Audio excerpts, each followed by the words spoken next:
Hello, I'm here to talk about my year in review with movies because I watched a lot of movies this year and I would love to talk about some of them. So here we go. I recorded them all on Letterboxd. Letterboxd.com. Here's mine. Let me reintroduce myself. My name's Maya, and I want to be a filmmaker. One that I have been kind of dying to watch is Anatomy of a Fall. I want to say it's a German film, but I could be wrong. My favorite films are subject to change. Wall-E, currently Portrait of a Lady on Fire, La La Land, and Memento. Memento I have a special connection with because that's one of the first films I watched in my first video class I ever took. This video isn't going to be super structured because this is my first technical YouTube video where I show my face and I want people to see it. So I'm going to be going through my 2023 movies that I've seen this year. Movies that were released in 2023. The very first one I watched was Puss and Boots: The Last Wish. I saw this one in the theater. I thought it was very well done, very well animated. There was a really chilling villain. The first Puss in Boots had a very lighthearted take on a villain, not as haunting your dreams kind of villain. Oh, okay. I thought I saw the Super Mario movie 3 times, but I saw it twice. Okay, good. Good. The next few ones that we have Cocaine Bear. I thought Cocaine Bear was okay. It could have been a lot better. I still can't believe that that's Ray Liotta's last movie credit ever. A Good Person with Florence Pugh and Morgan Freeman. You know, it's like a good lighthearted movie that you can take your grandma to go see and she'll think it was like a masterpiece and you'll be like, yeah, it was pretty good, but I mean, it had a good message, but it was just like I feel like you've heard the story a million times, just in like a different font. I was really excited to see Bottoms this year. Ever since I saw the movie poster, I was like, yes, this is my time to shine. It's so funny. Josie and PJ are so me in high school, it's almost embarrassing. I feel so seen. That was just a great, colorful movie that packed a punch. Performances, the editing, the writing was great. The Mario movie. The first time I saw it, I was not that impressed. The second time I saw it, and I thought it was a lot better. The colors really popped out the second time around. So maybe that was me seeing through a kid's lens instead of my 21-year-old lens. Beef is a TV show that's on Netflix, created by A24 with Steven Yeun and Ali Wong. This was one of my favorite limited series of the year. I thought this was a fantastic show. The ending was just an overall really weird show, but I think I can confidently say I've never seen anything like it. Beau's Afraid. Beau's Afraid I've had to go back and forth on a few times. It was very disturbing. It was an Ari Aster film, so of course there's gonna be some really weird stuff going on. I don't think it should have been 3 hours. I think they could have cut like a third of it off. He doesn't have a lot of movies out there, but I think it's better than Midsummer, not better than Hereditary personally. Asteroid City I saw a couple times. I really did enjoy Asteroid City. Asteroid City is better than the French Dispatch. I just didn't really get the French Dispatch that much. It's just so many different things happening all at once. I think with Asteroid City, you can revisit with the characters and reharmonize with everything that's going on in that little town. The very end really got me wondering like, what's going on here?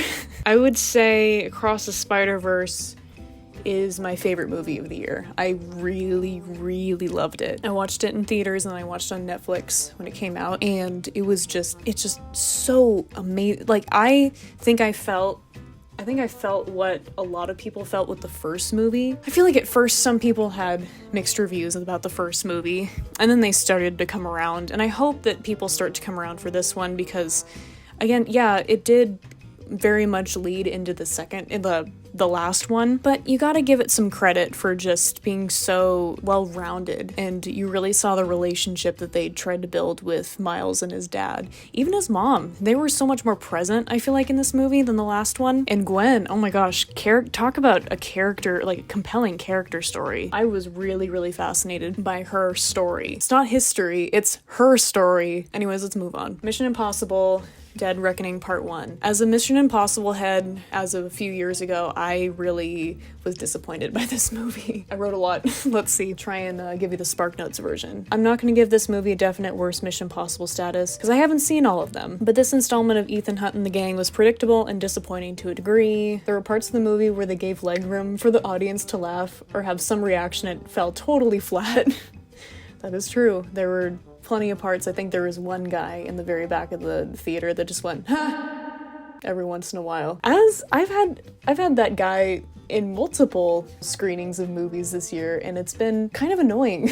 I just want to have like a silent treatment in a theater for once. Is that too much to ask? I will give Tom Cruise a major amount of kudos because that cliff stunt he did was awesome. Watched a behind the scenes clip on that, and just the amount of training and the amount of aerobics, the amount of construction that was put into it is just insane. Just for that one shot. You think it would be easy to pull that off with a camera and a motorcycle and Tom Cruise, but no, it took a crap ton of preparation. Putting Ilsa on the chopping block was a big mistake. Her character was needed, and I guess I understand that she was a reckless character. It was in the series for a whole 2 movies before this, which is 2 movies too long for some people, for apparently the director. But she kept the team on their toes, which prepared them for things to pop out of the shadows, like the main villain Gabriel in this installment, for example. I can't believe he yelled, "Ethan!"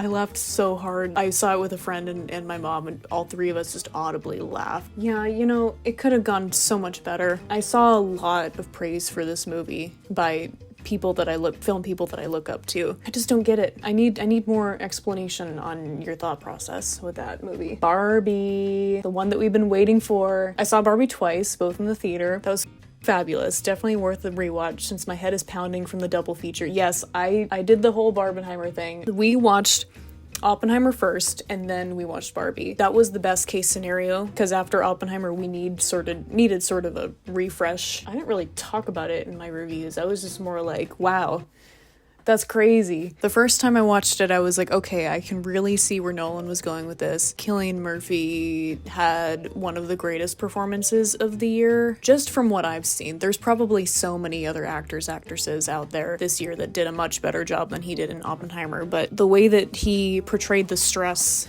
and the anxiety gave me stress and anxiety. And I think the direction that Nolan took in doing the IMAX scene with trying to influence more and more people to see some movies the way that they should be seen. And like, if you like film that much, and if you already spend like hundreds of dollars on like festivals and a pro or patron membership on Letterboxd, which I do not have, unfortunately. The Boy and the Heron. I saw this one a couple weeks ago. The parakeets are my favorite part. The backgrounds are always amazing. The meaning the cute little guys had was really sweet. The Boy and the Heron had a similar feel to The Grave of the Fireflies. It feels like it was set around the same time. We have similar dynamics going on, except this kid in The Boy and the Heron has his dad, and the kids in Grave of the Fireflies have no one but each other. So extremely sad to think about, but The Boy and the Heron is about overcoming grief. I watched that for the first time this year too. Grave of the Fireflies. So sad. So very sad. The Holdovers. Oh my goodness. The Holdovers I watched on December 30th. I kept looking up to see where the main guy was from because, I mean, 1, he had a great performance. 2, I was like, he looks like someone, but he wasn't that someone. And I've been noticing a lot of actors that I really like went to Carnegie Mellon. What is it about Carnegie Mellon that's so appealing? I must know. Poor Things. Poor Things is probably my second favorite movie of the year. Let's see, what did I say about it? I gave 5 stars, as I did with Across the Spiderverse. Literally have been racking my brain to try and find a flaw in this movie. The story was great, and the message within the futuristic period piece was very interesting to me. A person that doesn't like sci-fi. Sorry guys, I don't like sci-fi. I think it's okay, it's not my genre. The sci-fi stories that I know are so difficult to understand, and there's so many moving parts. That's why I've never seen Star Wars. Boo me all you want, but I've never seen Star Wars. Give this video a thumbs up if you want me to see the original Star Wars. Very funny and compelling growth. I loved seeing her become her true self. I think Emma has a pretty good standing. Well, I don't have enough knowledge about award shows to really give this a fair testament of how I feel. I mean, I would love to see Emma win the award for Best Actress because I think she deserves it with that role, but Only time will tell. Dumb Money. The trailer intrigued me. Like, I didn't really go into this expecting a lot, but I came out of it learning a little bit more about the stock market. Paul Slade and good casting. Thought it was a good representation of the pandemic, traumatized all over again. Tee-hee-hee. I saw the new Saw movie, which was not my personal decision. For being my first Saw movie, this was nothing short of a bloodbath. Bloodbath is an understatement. But the very first game that they had in this movie was the one that made me want to throw up. The rest of them were like, okay, like I can see how you might be able to get out of this, but the first one, the very first one, I was gripping my seat. I thought I was gonna like actually throw up on the floor or someone was gonna have to go clean it up, but no, it was really, really hard to remind myself this is not real. This was a movie. This was definitely a movie. Psychological games weren't as trippy as I'd hoped for. Stakes weren't super high. I don't quite agree with that looking back. The psychological aspect of this millionaire, billionaire who was looking for all these people, these sick people to scam. So I don't quite agree with that. Yeah, I'm not a big horror movie person. I've become more open to watching horror movies. The FNAF movie, another one that was very anticipated. This was not as bad as I thought it was gonna be. Well, no, that's not true. I didn't have as bad as a time as I thought it was gonna be. I had a great time watching this movie, actually. I went with some friends and we all knew the lore very well. Seeing this displayed on the screen was very surreal for all of us, and seeing MatPat, like people were expecting Markiplier. He played a pretty big part in the whole community aspect of FNAF, but MatPat was my guy. He was my guy to guide me across the path throughout all these years. Yeah, seeing that come to life and seeing how much lore there was around it and how it just kept expanding and expanding and expanding with more and more games, MatPat was always there. And so to him, I tip my hat, or I give him a high five, or I give him a fist bump, you know. It wasn't a good movie, but it had a plot that they stuck to, sort of. Even our Lord and Savior Josh Hutcherson could not save this movie. And I could say that for a few actors about a few movies. My Friend Dahmer, which I watched at the very, very beginning of this year, 1 a.m. on January 1st, 2024. Ross Lynch could not save that movie. It was just not worth saving. Sorry, Ross. I loved you in Teen Beach Movie. Oh, look! It's our movie! We did a movie for the 48-Hour Horror Film Festival in Seattle. It was based off of a Malaysian folktale called the Pontianak. I was in it. I was the Pontianak. We got to see our film screened at the event and a bunch of other amazing films, and it was just such a treat. That was the first time I ever did anything like that before. I'm very glad that I got to be a part of it. Like every student short film, there's always going to be some flaws and places to improve. So, you know, I thought we did good for what we had. We had to do it in 48 hours, which was definitely proved to be a struggle. As far as collaboration goes and trying to stick to a schedule, I think we'd managed pretty well. And what I said here was the girl at the end kind of bad, because I needed to plug myself, of course. The very last movie that was released in 2023 that I watched in 2023 was Family Switch, which is just like a cutesy little Netflix comedy. I did not rate it super high, but I liked it, so that's gotta count for something. Ed Helms playing Christmas music with Weezer, and Jennifer Garner burping for multiple takes. That's about it. Plus some quippy lines. I did not choose the movie. I got annoyed at the humor, and I got annoyed with how surface level it was. It's a really nice looking movie. Like, it was filmed very well. I mean, everyone's performances were enthusiastic. They had guts, they had glory, they had the fame and the fortune, but it wasn't that funny. So that's it. Those are my 2023 movies of 2023. And while I've been filming this, I got an email from Letterboxd that gave me my end of the year review, and I was very surprised because I am not a patron or a pro member. I'm just a regular old little passerby. Hi Maya Lou, here's your 2023 year in film on Letterboxd. We'd like to let you know that subscribing as a pro or patron member, I know, I'll do it soon. Maybe. Brought to you by, Fallen Leaves. Is that the German movie that I've been wanting to see? Finnish German. Okay. It is a German one that I've been wanting to see. Aki Kaurismäki. Such a goofy name, but I love it. If I could change my name into something goofy like that, it'd be that. Okay. Year 2023 in film. 128 films logged. I checked, and last year I logged about 112, so I was a little bit more than this year. I really kicked it into high gear in December. I watched 22 movies in December. 101 films reviewed. Yeah, I was pretty on top of not trying to just like it and move on. 253 hours watched. That's crazy. So I spent 34 days straight watching movies. My most watched actor is my most watched actor is Mr. Paul Rudd, my husband, my true love. My most watched director is Hayao Miyazaki. I did watch a lot of Studio Ghibli movies this year. Thank you for being my husband and my grandpa of the year. Mwah. My highest rated films of 2023 were Spider-Man Across the Spiderverse, Poor Things, and Oppenheimer. I mean, I did say that these two were my favorites of the year. The question is, would I put Barbie over Oppenheimer?